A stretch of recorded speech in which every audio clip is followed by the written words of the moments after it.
नमस्कार दोस्तों। Authentic employment notice channel पर ऑथेंटिक एंड एक्यूरेट अपडेट के लिए आपका स्वागत है। इस वीडियो में हम बात करेंगे कि असिस्टेंट प्रोफेसर की जो भर्ती आपकी हरियाणा में आनी है उसके रिगार्डिंग अभी तक हमने कहाँ तक प्रोसीड किया है। आप लोगों ने देखा होगा कुछ दिन पहले दैनिक सवेरा ब्यूरो में सबसे पहले हरियाणा में आने वाली एचपीएससी असिस्टेंट प्रोफेसर भर्ती के बारे में न्यूज़ छपी थी।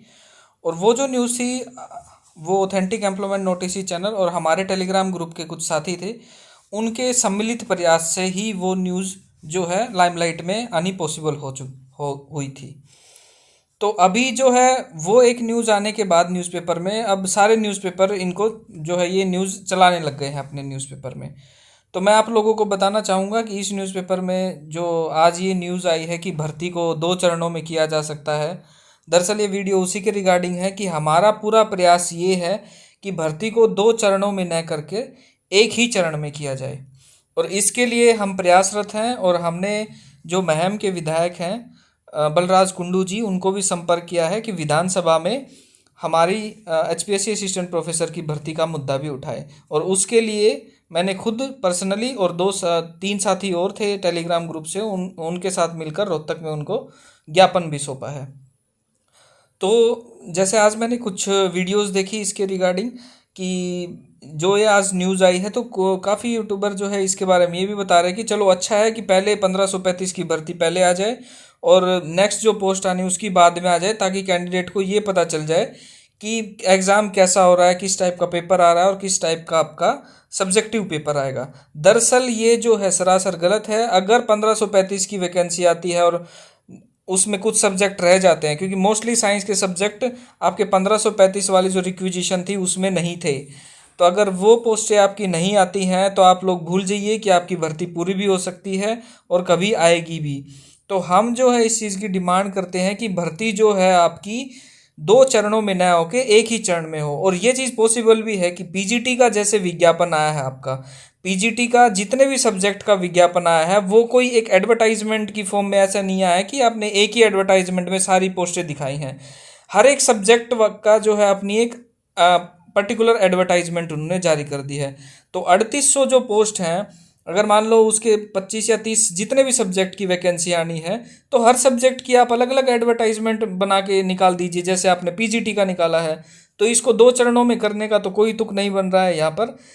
हर एक सब्जेक्ट की अलग से आप एडवर्टाइजमेंट निकाल के, जैसे आप पीजीटी में भर्ती कर रहे हैं वैसे ही आप एचपीएससी असिस्टेंट प्रोफेसर की भर्ती भी कर सकते हैं एचपीएससी, अगर करने की इनकी मंशा हुई तो। और अगर आप ये सोच रहे हो कि 2 चरणों में भर्ती आके पूरी हो जाएगी और हमें ये पता चल जाएगा जिनकी बाद में वैकेंसी आएगी कि किस टाइप का पैटर्न हो रहा है, किस टाइप के क्वेश्चन आ रहे हैं, तो भूल जाओ। पैटर्न तो पता चलेगा या नहीं चलेगा, लेकिन जॉब नहीं आएगी आपकी। तो हमारी मांग यही है कि जैसे एचपीएससी ने पीजीटी की भर्ती निकाली है, सभी सब्जेक्ट की आपकी जो है एडवर्टाइजमेंट अलग अलग जारी की है, ताकि अगर किसी एक सब्जेक्ट पे भी केस होता है, कोई किसी एक सब्जेक्ट पे भी कोई दिक्कत आती है किसी कैंडिडेट को और कोर्ट में जाते हैं उस सब्जेक्ट के अभ्यर्थी, तो अदर जो सब्जेक्ट हैं उनकी भर्ती सुचारू रूप से चलती रहे। तो ये सबसे अच्छा होगा अगर सभी सब्जेक्ट की वैकेंसी आए और हर सब्जेक्ट की अपनी एक अलग एडवर्टाइजमेंट आए, जैसे एचपीएससी पीजीटी में आई है। अब ये जो न्यूज़पेपर हैं ये कह रहे हैं कि इन्हें खबर मिली है कि 2 चरणों में हो सकती है। दरअसल ये बहुत पुरानी बात हो गई अब कि भर्ती को 2 चरणों में पूरा किया जाएगा, क्योंकि जो इस भर्ती से रिलेटेड आप लोग देख सकते हैं कि हरियाणा के सीएम मनोहर लाल खट्टर जी की अंतिम मोहर लग चुकी है और टोटल जो है 3800 से अधिक जो सहायक प्रोफेसरों के पद हैं उनके लिए एचपीएससी उनके लिए जो है मांगा गया है, उनके लिए रिक्वेस्ट करके उन 3800 जो पद हैं आपके उनके लिए बोला गया है। तो टोटल 3800 पद ही आपके आएंगे। 3800 पदों के लिए ही नियमों में संशोधन हुआ है, ना कि 1535 के लिए अलग होगा, 1500 के लिए नियमों में संशोधन अलग होगा। सब पोस्ट के लिए नियमों में संशोधन एक साथ हो रहा है, इकट्ठा ही होगा और भर्ती भी आपकी इकट्ठी ही आएगी। तो अलग अलग आने का कोई चांस नहीं है, और अगर अलग अलग आती है तो हम इसका पुरजोर विरोध करेंगे। वैसे ऑथेंटिक एम्प्लॉयमेंट नोटिस चैनल की तरफ से पुरजोर प्रयास किए जा रहे हैं कि मैम के जो विधायक हैं वो हमारे इस इशू को विधानसभा में रेज करें। और लगातार हम दैनिक सवेरा ब्यूरो जो न्यूज़पेपर है उनके संपर्क में हैं कि पॉजिटिवली हमारे इस मुद्दे को उठाएं, क्योंकि अगर भर्ती अब नहीं आ रही है, चाहे एक भी सब्जेक्ट छूट गया, तो उस सब्जेक्ट की वैकेंसी फिर नहीं आने वाली है। तो हम चाहते हैं कि कोई भी सब्जेक्ट ना छूटे। जो मैंने आपको पहले बताया है कि इन सब्जेक्ट की वैकेंसी आपकी आएगी, तो उनमें से चाहते हैं हम कोई भी सब्जेक्ट ना छूटे, सभी सब्जेक्ट की भर्ती एक साथ आए और सबकी एक साथ ही आपकी जॉब लगे।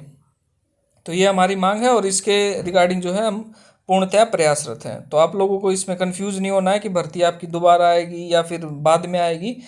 और अगर आप लोग इस मुहिम में हमारा साथ देना चाहते हैं तो हमारे टेलीग्राम ग्रुप से भी टेलीग्राम चैनल से भी जुड़ सकते हैं, और टेलीग्राम चैनल से जुड़ के अगर भर्ती एक साथ नहीं आती है तो हम उस चीज़ का भी विरोध करेंगे। अगर आपको मेरे द्वारा दी गई जानकारी पसंद आई हो तो कृपया चैनल को शेयर एंड सब्सक्राइब अवश्य करें। धन्यवाद।